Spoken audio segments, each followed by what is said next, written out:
ध्रुव का इंटरव्यू लगभग खत्म होने आया था। तब ऑफिसर कहते हैं, हाँ तो मिस्टर ध्रुव, आप यहाँ काम करने के लिए कितनी सैलरी एक्सपेक्ट कर रहे हैं? सर, आपने मेरे सर्टिफिकेट देखे? मैंने हर साल डिस्टिंक्शन में पास किया है। इंजीनियरिंग का लास्ट ईयर में भी मैं फर्स्ट क्लास पास हूँ। इतना ही नहीं, मुझे नई नई टेक्नोलॉजी की भी नॉलेज है। ये सब देखते हुए साल का 8.5 लाख का पैकेज एक्सपेक्ट करता हूँ मैं। क्या? 8 लाख? हाँ, मतलब महीने के करीबन 70,000 रुपए। इतनी सैलरी तो तुम्हें नहीं मिल सकती। सर, मिलती है, मैंने रिसर्च किया है। अच्छा, तो जहाँ मिलती है वहां चले जाओ। इस कंपनी में एक फ्रेशर को शुरुआत में इतनी सैलरी नहीं मिलती। यहाँ तुम्हें 50,000 सैलरी मिलेगी। एक बात याद रखना, कोई भी कंपनी तुम्हें 50,000 से ज्यादा सैलरी नहीं देगी। साल के 8 लाख कमाने का सपना कम से कम अभी तो मत ही देखो। मैं एक साल में इतने रुपए कमा कर दिखाऊंगा, चाहे उसके लिए मुझे कितनी भी मेहनत क्यों ना करनी पड़े। ध्रुव नाराज होकर वहां से निकल गया। एक पार्क में एक बेंच पर बैठकर सोचने लगा और मन ही मन वो सोचता है, ये मेरा 7वां इंटरव्यू था जहाँ मैं सेलेक्ट नहीं हुआ। सच में असली टैलेंट की कोई कीमत ही नहीं है किसी को। अब घर जाकर क्या कहूंगा? माँ पापा तो मेरी नौकरी की आस लगाए बैठे हुए हैं। अगर उन्हें पता चला कि इस बार भी काम नहीं बना तो वो बहुत मायूस हो जाएंगे। क्या करूं? बताना तो पड़ेगा ही। ध्रुव घर आ गया। तब उसकी बहन कहती है, माँ पापा भैया आ गए। अरे आ गए बेटा, कैसा रहा इंटरव्यू? अरे क्या पूछ रही हो? अच्छा ही रहा होगा। हमारा बेटा इतने अच्छे नंबरों से पास हुआ है तो उसे नौकरी जरूर मिली होगी। तुम जाओ, इसके लिए जो बनाया है वो लेकर आओ। थक गया होगा बेचारा। ध्रुव को कुछ कहने का मौका नहीं मिल रहा था। थोड़ी देर बाद सरिता प्लेटों में नाश्ता लेकर आई। उसने ध्रुव के हाथ में प्लेट दी। अरे वाह, झालमुरी, ये तो मुझे बहुत पसंद है। जानती हूँ बेटा, इसलिए तो बनाई है। अरे मैं जानती थी कि आज तुझे नौकरी मिल ही जाएगी, इसलिए तुम्हारी मनपसंद की झालमुरी बनाई है। अरे भैया, सिर्फ झालमुरी ही नहीं, माँ ने तो आपकी पसंद का मीठा भी बनाया है, आपकी नौकरी मिलने की खुशी में। सब खुशी से झालमुरी खाने लगे। उन सबके चेहरे पर खुशी देखकर ध्रुव का तो सच बताने का हिम्मत ही नहीं हो रहा था। वो प्लेट हाथ में लिए हुए बैठा था। तब उसके पिताजी प्रकाश उनसे पूछते हैं, अरे बेटा क्या हुआ? किस सोच में पड़ गए? कुछ नहीं पापा, वो मैं सोच रहा था कि माँ इतनी स्वादिष्ट झालमुरी कैसे बनाती है। मैंने आज तक ऐसी झालमुरी कहीं और नहीं खाई। ये झालमुरी कहीं और मिलती भी नहीं है बेटा। ये तो हमारा एक प्राचीन व्यंजन है जो बाहर किसी होटल या ठेले पर नहीं मिलती। लोग इसे अपने घर में बनाकर खाते हैं। अच्छा, माँ इसे बनाती कैसे हो? रेसिपी तो बताओ। अरे कुछ नहीं बेटा, बहुत आसान है। एक बड़े से बर्तन में मुरमुरे लेकर उसमें लाल मिर्च का पाउडर, अरे गरम मसाला, चाट मसाला, उबले हुए आलू, बारीक कटा प्याज, ककड़ी, टमाटर और बस स्वाद अनुसार नमक, अरे थोड़ा सा इमली का रस, तली हुई मूंगफली डालकर मिक्स कर दो और फिर उस पर आलू भुजिया और बारीक सेव और हरा धनिया डालकर सर्व कर दे। अरे बस हो गया, इतना तो आसान है। बस माँ, इतनी इजी रेसिपी? माँ ये तो कोई भी बना सकता है। हाँ हाँ बेटा, बहुत आसान और खाने में कितनी स्वादिष्ट। अरे फटाफट बन जाती है। सरिता और सलोनी बातें करने लगी और ध्रुव फिर से कुछ सोचने लगा। उसने अपनी नौकरी ना मिलने की बात घर पर किसी को भी नहीं बताई।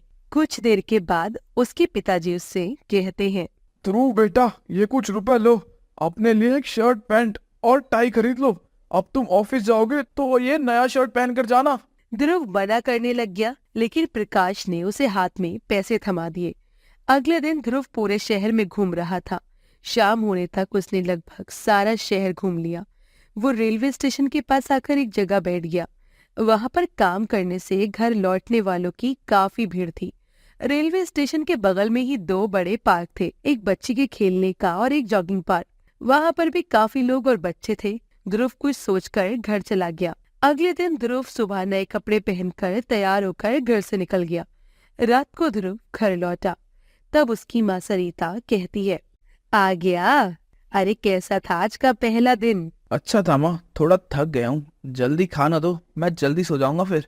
सरिता ने खाना परोसा। ध्रुव खाना खाकर सो गया। अगले दिन फिर से ध्रुव तैयार होकर ऑफिस के लिए निकल गया। एक महीने के बाद घर आकर ध्रुव ने अपने माता पिता के पैर छुए और कहा, माँ, ये लो मेरी पहली तनख्वाह, पूरे 70,000 रुपए हैं। अरे बेटा, आज तेरी मेहनत का फल मिला है, ऐसे ही तरक्की करते रहना। कई महीने बीत गए। एक दिन सलोनी अपने मोबाइल पर एक न्यूज देख रही थी और वो भागते हुए प्रकाश और सरिता के पास आई और बोली, माँ पापा, अरे ये देखिए ये क्या कह रहे हैं। अरे क्या हुआ, क्यों चिल्ला रही हो। अरे माँ ये तो देखो, ये एक रील देख रही थी मैं, इसमें भैया झालमुरी बना रहे हैं और वो भी एक ठेले पर। अरे बहुत भीड़ है वहां पर। क्या बोल रही हो सलोनी? ध्रुव तो ऑफिस में काम करता है, वो झालमुरी कैसे बना सकता है? अरे नहीं पापा, ये भैया ही है। अरे देखिए आप भी, ये लड़का हमेशा यहाँ आकर झालमुरी खाता है ना, इसी ने सोशल मीडिया पर इस ठेले के बारे में बताया है। तीनों वो रील देखने लगे। उस रील में उन्होंने देखा एक ठेले पर झालमुरी बनाने का ढेर सारा सामान रखा हुआ था। बहुत लंबी लाइन लगी थी और ठेले पर कड़क स्त्री का इन शर्ट पहने हुए ध्रुव खड़े होकर फटाफट झालमुरी बना रहा था। उसका साथी प्लेटों में झालमुरी भर के सबको दे रहा था। ध्रुव लोगों से पैसे लेकर एक पेटी में डाल रहा था। ये सब देखकर सरिता और प्रकाश बहुत चौंक गए। रात को जब ध्रुव घर आता है तब प्रकाश पूछता है, बेटा ध्रुव, कैसा था आज का दिन? थक गए हो गया बहुत? नहीं पापा, ज्यादा नहीं। क्यों, सुबह से शाम तक खड़े रहकर भी तुम्हारे पैरों में दर्द नहीं हो रहा? ये आप क्या बोल रहे हैं पापा? मैं तो अब और झूठ बोलने से कोई फायदा नहीं है बेटा, हमें सब सच पता चल गया है। क्या क्या पता चल गया है पापा आपको? यही कि तू उस बड़े ऑफिस में काम नहीं करता, तू तो एक झालमुरी का ठेला चलाता है। हाँ माँ, अब मैं आपसे और ज्यादा झूठ नहीं बोलूंगा। मैं एक स्टेशन के पास झालमुरी का ठेला लगाता हूँ। उस दिन जब मैं इंटरव्यू के लिए गया था मुझे नौकरी नहीं मिली थी, लेकिन मेरे वापस आने पर मैंने आपको इतना खुश देखा कि मैं आपको सच नहीं बता पाया। आपको लग रहा था कि मुझे नौकरी मिल गई है और मैं आपकी खुशी को मायूसी में नहीं बदलना चाहता था। उस समय माँ ने बनाई हुई झालमुरी खाते समय मैं कुछ सोच रहा था और अगले दिन पूरे शहर में घूमने के बाद मुझे पता चला कि स्टेशन के पास बहुत भीड़ होती है। अगर मैंने वहां झालमुरी का ठेला लगाया तो हाथों हाथ वो बिकने लगेगा। पापा ने कहा भी था कि झालमुरी ऐसे बाजार में नहीं मिलती। यही सोचकर मैंने अपना ठेला शुरू किया और आज देखिए, जितना पैसा मुझे नौकरी के बाद मिलता उससे कहीं ज्यादा पैसा मैं झालमुरी के ठेले से कमा रहा हूँ। अरे यही, तू किसी बड़े ऑफिस में काम नहीं करता। अरे तू तो एक झालमुरी का ठेला चलाता है। मैंने कहा ना माँ, मैं आपको सब सच बताकर मायूस नहीं करना चाहता था। वो वैसे भी माँ, आप हमेशा कहती है ना कि कोई भी काम छोटा नहीं होता। मैं मानता हूँ कि मैं एक इंजीनियर हूँ, लेकिन नौकरी में मेरे हुनर की सही कीमत मुझे नहीं मिल रही थी। लेकिन यहाँ देखिए, आज पूरे शहर में आपकी झालमुरी फेमस हो गई है।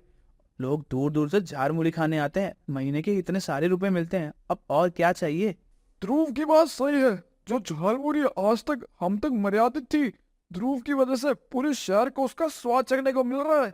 वो बहुत तरक्की कर रहा है। बेटा ऐसे ही तरक्की करना। मेरा आशीर्वाद है कि तुम जल्दी सिर्फ इसी की नहीं बल्कि बाकी शहरों में भी झालमुरी को फेमस कर दोगे और अपने साथ हमारा भी नाम रोशन करो। ध्रुव प्रकाश की बात सुनकर खुश हो गया। ध्रुव बहुत मेहनत कर रहा था। कुछ सालों के बाद प्रकाश की बात सच हो गई। धीरे धीरे कई शहरों में ध्रुव ने झालमुरी के ठेले शुरू किए। सोशल मीडिया पर ध्रुव बहुत फेमस हो गया। पूरे भारत में उसके झालमुरी के चर्चे होने लगे थे।